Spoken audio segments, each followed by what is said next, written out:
Hello and welcome to Journey to a Dream with me, Beth Espy. Lovely to have you here. Thank you so much for downloading this episode. We are supported by the Andreas Racing Association on the Isle of Man and also the Manx Motorcycle Club, which runs the MGP. More details about them at the end of this podcast. Well, today we're talking to somebody who's really made huge strides and has only actually been over to the Isle of Man to race at the MGP twice. First time last year. So we're talking today to Toby Shann. And I began by asking him just to take us through, first of all, how he's got to this point. I've done a few bits and pieces over the years. Slowly started into club racing and followed my way through the progression of the licenses through novice to clubman to national. And that was always the target once I started, with the real goals being within road racing. And then that has slowly led me towards racing at Oliver's Mount at Scarborough, Cookstown 100, Armoy, Northwest 200, and top of the tree for me is the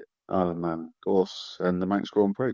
So, Toby, what were you like as a child? Was this something of an obsession for you at that point? It's not in my family at all. I've not grown up in and around bikes, but it has always been something that has been within me. I think my dad sort of famously was saying to someone at the Manx when asked a similar question, I think he said that it went wrong when him and my mother bought, my brother and I, an old clapped out go-kart. And that's where it began, really, just spending most of our time fixing that, mending it, trying to keep it running, functioning, and then modifying it, and then it just slowly evolved. I can imagine actually as a parent sort of kicking yourself for that present idea, which would have seemed like a good one at the time. I guess then the question is how they took the news when you were very keen on taking it a little bit more seriously. It's probably slightly mixed feelings, possibly, but I've no doubt that they are more than happy and supportive of anything and everything I choose to do. Which they are, actually. Road racing does have a few risk elements. When they come and watch, particularly at the road racing circuit, it's not so bad at the short circuits when they tend to be a little bit further away from the race action compared to the joys of the road racing where they are right up close and personal to it.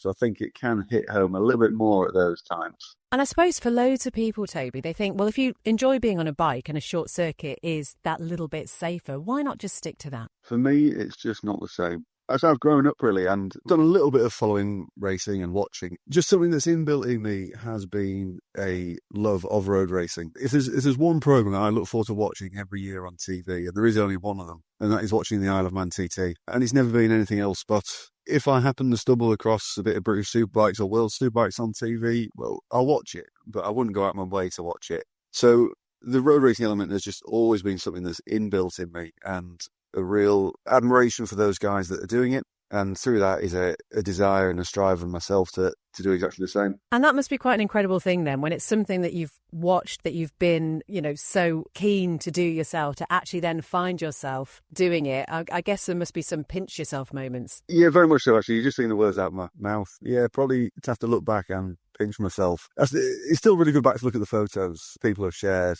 because I do forget and I do take for granted what happened when we're out there. An amazing time we had. Yeah, there's been some great achievements at the time. Yeah, never did I think I'd race at the Northwest 200, or never did I think I would race at the famous Isle of Man. But we have, and we will continue to do so. Okay, so just talk us through then how the journey progressed from having a little bit of an interest in bikes to where you are now. Well, basically, once I'd set my heart on it, which was always from a young age as a kid, I was always going to get a bike at some point. I was always going to get a road bike, without a doubt. So that was always going to happen. It's just a matter of when in life and ticking off a few of the boxes first to make it feasible. One year I did my test for my road licence. The next year I could then afford to get my first bike, which I did. So I got myself a Honda CBR 600RR. And then as soon as I did that and I started riding on the road, the next goal was to do a track day.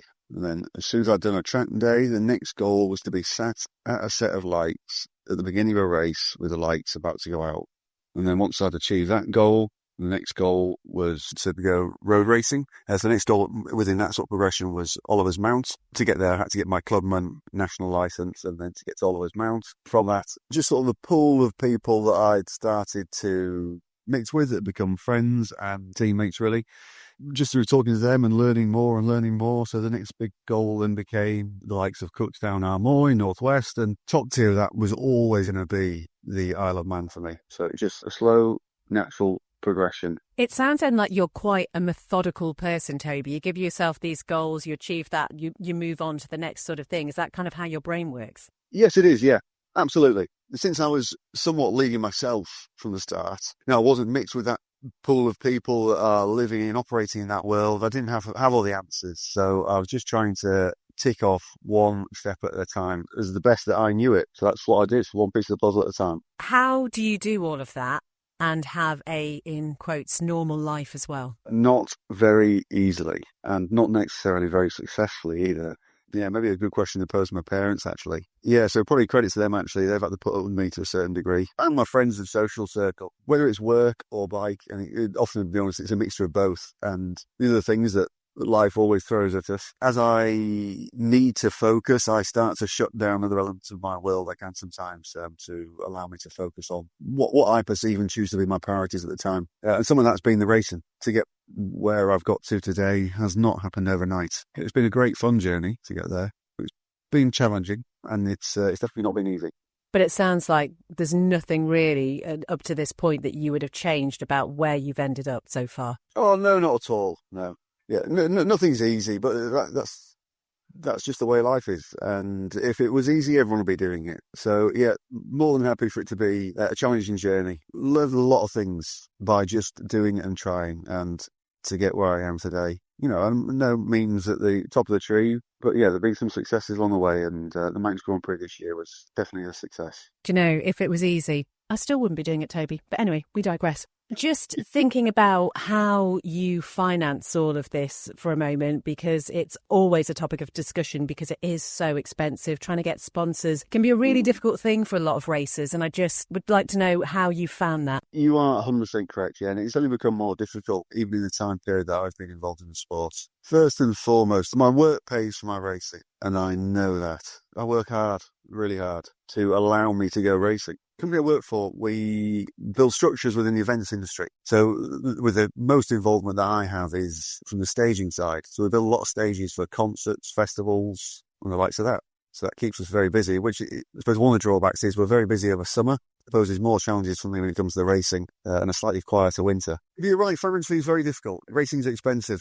Maintenance is expensive. Tyres, and then there's any crash damage that may or may not happen. And particularly as you progress into road racing as well, there are higher standards that are expected of your equipment sometimes. Let's, for example, the helmets we have to run, they have to be an SIM approved helmet compared to short circuit racing that doesn't. So it just brings a little bit more cost. But only the likes of helmets and leathers are all the good things, all the improvements and the benefits that those additional costs can bring in that sense. And I guess for you as well, it's also when you're travelling to all of these places, you say, I mean, the industry that you work in, typically weekend work and whatever. So it must be really tricky trying to fit it all in. But getting to places, certainly getting to the Isle of Man from York is not just a hop, skip and a jump, is it? It all has to be planned. It all has to be paid for. So obviously it's great to have that support from the Cowton team. In terms of looking for other sponsorship and how that works when you have got a team behind you, have you got other people with you? Yes, absolutely. There's some personal guys that help me out in various different ways. So there's James Whittam Track Days, Paul there. So in many ways, Paul helps out, whether it be road racing or short circuit. And then I've got a couple of other guys that are there as well, supporting as well. There's a local company to me called Adplant, based in Beverley, and over at Scarborough there is All Speeds motorcycles and classic scooters.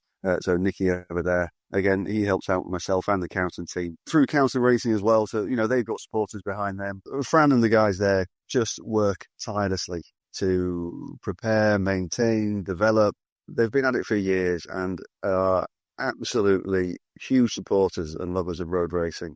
So thankfully, Cowton Racing do have some support from J. Patterson Machinery, which is over in Ayrshire, Gilbert Brown and Son, which are specialists in boat hauliers, and then a few others to name, but probably road racing news. There's just a team of people there that includes John Taylor, Janice, and Neil, the heart of the operation. And I think, Toby, the thing that we always hear is that the contribution from every single one of those individuals and those companies means such a lot to you.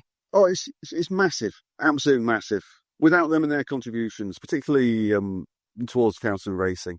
I wouldn't have been in that position. Will, who was riding for Cowton Racing, wouldn't be. And all the guys that have raced with Cowton Racing over the years wouldn't be either. Fran and the team there are dedicated towards trying to help riders develop and progress, and they put their heart and soul into it. As you mentioned, the Manx Grand Prix, the pinnacle of what you've done so far. You were a newcomer, was it last year? That's right, yeah. 2024 was a newcomer.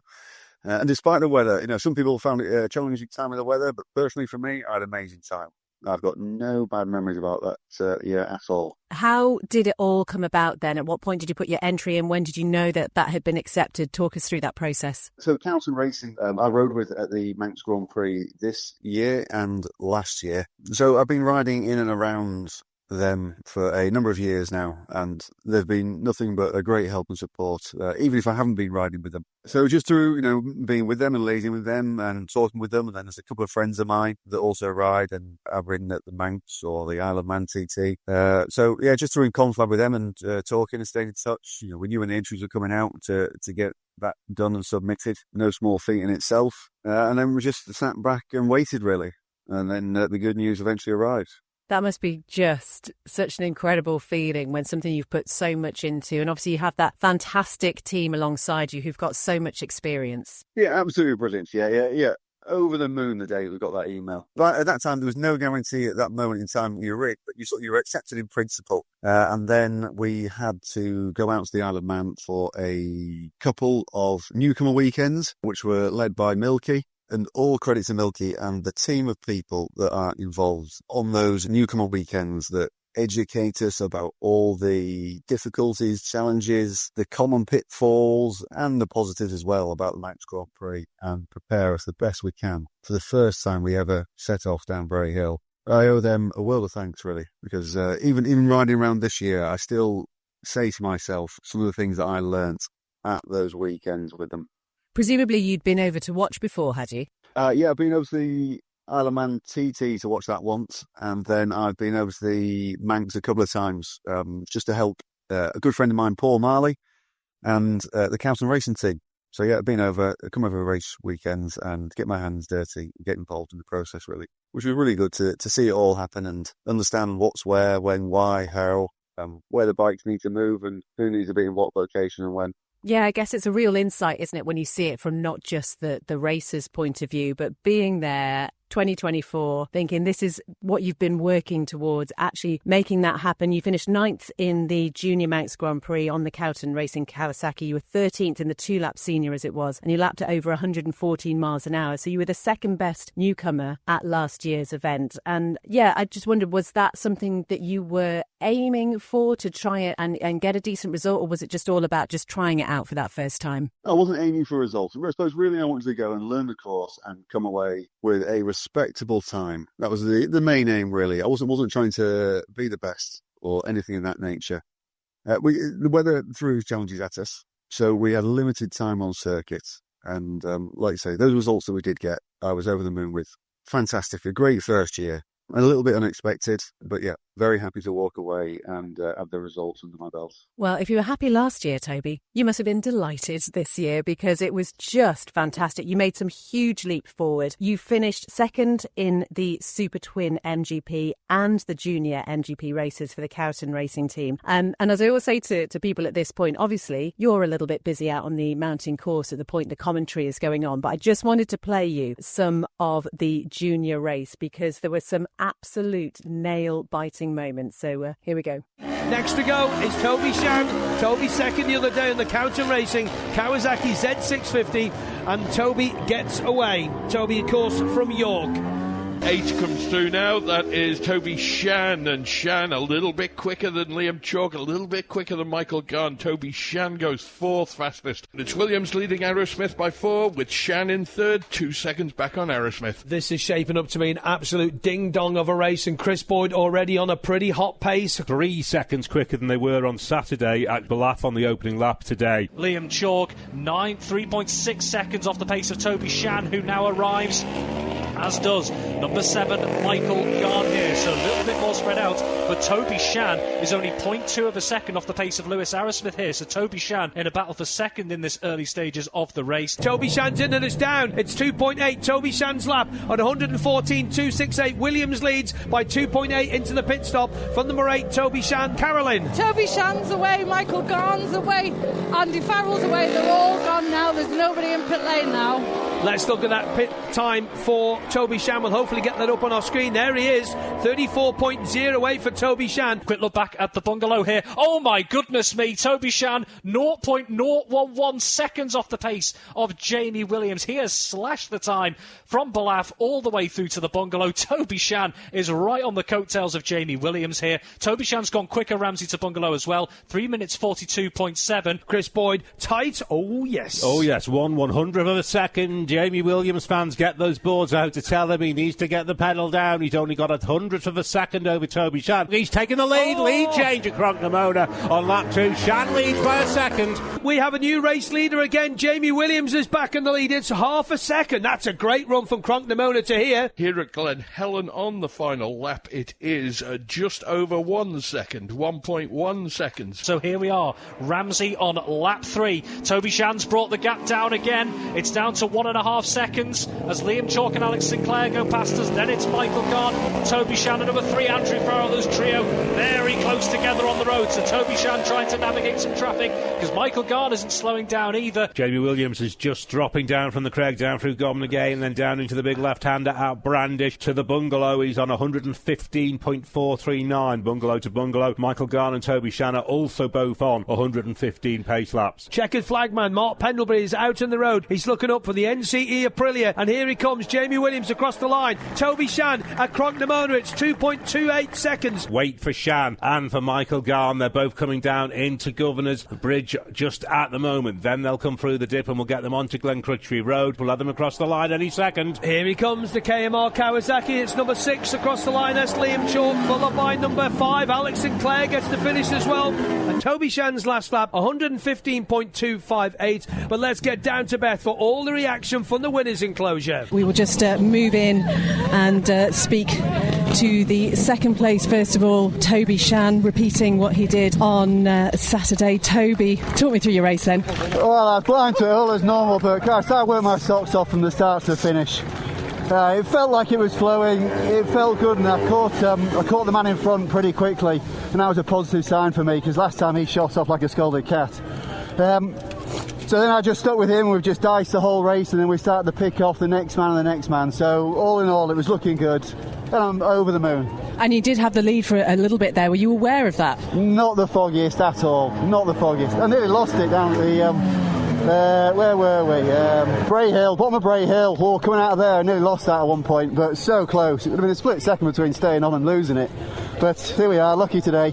And it's brilliant, isn't it, for the team? This bike's got a lot of memories as well. Yeah, absolutely fantastic for the guys. Cowton Racing, they've put me here, and a huge thanks to all the marshals that are out there. We would not be here today without them. Oh, delighted for you. Well done, Toby. Brilliant. Thank you. Oh, Toby, I don't know about you, but listening to that, my heart's just racing. It's just incredible to think how close it was. And it still blows my mind that you didn't know at any point that you had the lead for that little bit there. Oh, incredible. Yeah, to be honest, it's amazing listening. To be honest, it's actually quite exciting. Got a big smile on my face right now. Yeah, very exciting. Yeah, I didn't realise how close it was for the most part of the race, and the fact that it was chopping, changing, sort of back and forth a little bit. Yeah, really interesting. To be honest, it makes me want to look back again now, actually. I'd be curious to look back at the timings and see sector times and how we'd done and how we'd fared at what moments. And you didn't have anybody out there then giving you pitboard information? Not at all. So, yeah, I had no idea in the slightest. The only time that I thought maybe, the fact that we caught Michael on the first lap, who was in front of me. Michael had done well in the first race, but he had to retire, I think, was due to a fuel issue. So the fact that we caught him on the first lap, I thought at that point, well, that was a good start anyway. And then we diced back and forth the duration of the race, and as we slowly caught riders. So yeah, so I knew things were, I knew I was riding okay, and I think Michael would have thought the same as well. But yeah, I didn't know where I was relative to the rest of the pack. Yeah, I couldn't tell you if I was in first or in 10th. Last lap, I could see a few guys just at various points. For example, hairpin, maybe down in Ramsey a little bit. A few people just waving me on. So I thought at that point something must be somewhere there or thereabouts in the top 3. Do you think it would have made any difference if you had had that information out there? It's easy to say now, isn't it? I'd like to think that maybe it could have made a bit of difference, but like I said, that's easy to say when we're sat here now. So in reality, that might have been a different game. You know, if I picked up my game, Jamie might have done the same. You know, maybe he was managing me and his lead accordingly. So maybe he played the right game. I suppose the question is, though, next year, are you going to have somebody out there with a pit board? To be honest, there's been no conversations had as yet, so I definitely like one, that's for sure. You know, based on what happened this year, then yes, I suppose that is the only sensible option. Yeah, I think if you can pay in beer, somebody will be happy. It'll be absolutely fine. You talked in that post-race interview, Toby, about that moment that you had on Bray Hill. I mean, I think what struck me was you were so incredibly composed after everything that you've been through. Mentally resetting after something like that happens must be quite a challenge in a race. A split-second thing and very focused during the race. So I suppose even before the race and the whole time I'm on the island, actually, there's a complete focus on what I'm doing to the point of becoming quite antisocial in that sense. Day and night, my primary reason to there was to race and to do the best I could do. As a result of that, it's blocking most other things out. But during the race, to have that a little bit of a moment at the bottom of the Bray Hill, of which some guy sent me a little video of the moment post-race. So I have seen a little bit of footage. But yeah, as soon as it's over, that's it. Straight back on with the focus. And I've got two guys around me at that time, Michael and Andy Farrell at that moment in time. So the main aim was just to break a little gap from them and keep trying to push on. It's really interesting, isn't it, when you get videos of things like that and even photographs, I suppose, from around the course. When you're looking at it with a few weeks' distance, is it like looking at somebody else? Absolutely. 100%. But they're also fascinating. Probably less so in a slightly bit of a vain way, I think. But they're really interesting to be able to see what you look like on the bike, where you were on the track, at what point you were turning in, how far the bike was leant over. You know, compared to how I perceived it was at the time. So there's lots of little details that are really fascinating to see and to try and learn from all those images. So for anyone that's dug them out and shared them or popped them on social media, I'm hugely grateful. And I just want to know, from your point of view, obviously only your second time at the MGP, but to turn right into that enclosure, not once, but twice, when that finger is pointed at you, how does that feel? Absolutely over the moon. Slight bit of relief as well. Particularly the second time round. After the first time, you know, I knew I was there or thereabouts. So yeah, I definitely needed to do a good job the second time round, to be back on the podium in the second position. Very grateful to all the team. Yeah, I really wanted to see that man pointing me in that direction. To be honest, I was looking down that pit lane return as I was coming back in on the bike, just hoping that I was going to get the nod to turn in. And your other results weren't too shabby either. You had 6th in the Supersport, 8th in the Senior, and a best lap time of 119.123 miles per hour. So in terms of any goals that might have been set in 2024, you absolutely smashed them. The question now, of course, is what's the focus for next year? There is no goal set at the moment, is the honest answer. So I'll be seeing Cowton Racing team. So Fran, who heads that up, he's the main man. I think it might be actually next week or the week after. So we're having a catch-up and a bit of a conflab. We just want to continue to keep progressing. Where we go and race and how we go about it, not 100% sure. I'll be catching up with Fran Cowton in coming weeks. Start to talk about 2026 and what we may or may not be up to. And obviously MGP was the focus. Is TT something that you'd ever consider?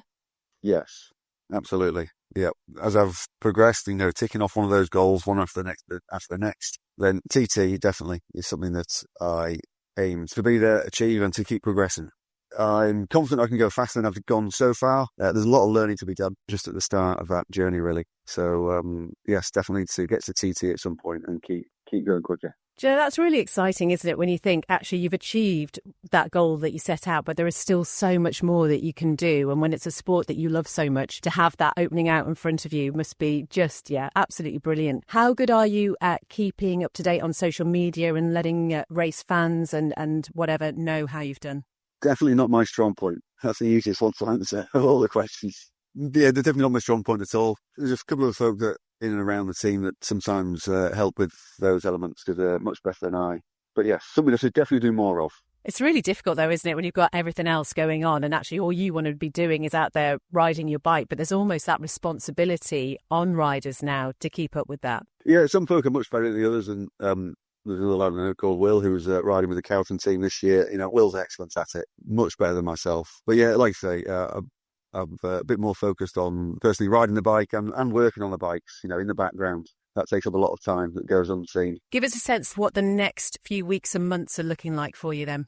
Start stripping the bikes, start preparing the bikes for 2026. Good old catch up with the Cowton Racing team and a few of the sponsors that go with them. And start making plans for 2026. There's never a quiet moment in my world. As soon as I've sat down on the sofa, I've stood back up and I'm on with the next job. So whether it be bike preparation, riding, maintenance, fitness, house renovations, and generally working all day and every day. Yeah, anything to keep myself busy. Never a quiet moment. Flipping heck, Toby, I need to sit down just listening to that. Thank you so much. It's been great talking to you. Just tell us where we can find you on the likes of Facebook and Instagram. Cowton Racing is probably the best port of call for that. So the Cowton Racing team have a dedicated Facebook page where there's regular update and information shared and announcements, along with various bits of footage and fun throughout the season. They're the main guys, really, that are behind it all. And they're the ones that I owe all my thanks to. Wonderful. Well, we'll put a link to the Cowton Racing team on the podcast page. And, we're not too far away from Christmas now. We're going to be asking the parents for another go-kart, or we're looking for something bigger this year? No go-kart this year. I was still sad about the day we got rid of that, actually. If only we still had it. My niece and nephew could be riding it now. Yeah, nothing funny for the Christmas this year is what I'll be asking for. I'm sure they'll throw something my way, but generally just putting up with me. Dad was out with the Manx with me for the duration, so I got my money worth out of him for 2 weeks at that time. Been brilliant talking to you. All the best for the next few months, and we can't wait to see you back here. Fantastic. Thank you very much. Toby Shann. And if you happen to buy or find that go-kart, he would be delighted to have it back, it sounds like. Brilliant to talk to Toby. And as I always say, we can't wait to see what he achieves in 2026. The bar is going to be so high, isn't it, after all the success this year? The links to the Cowton Racing social media are on the podcast page, so do take a look at those. Journey to a Dream is brought to you by the Andreas Racing Association. Fantastic organisation here on the Isle of Man. And while we're pretty much at the end of the season, they are always happy for you to get involved next time. So give them a shout. Again, the link's on the podcast page, and see how maybe you can be involved in 2026. And we're also delighted to be supported by the Manx Motorcycle Club, which runs the MGP. So they help me with organising some of the fantastic guests that we have in this podcast series. Do take a look at some of the previous episodes, and I'll speak to you again very soon. But if you'd like to get in touch at any point, bethesby@manxradio.com is the best email address. Take care. Bye-bye.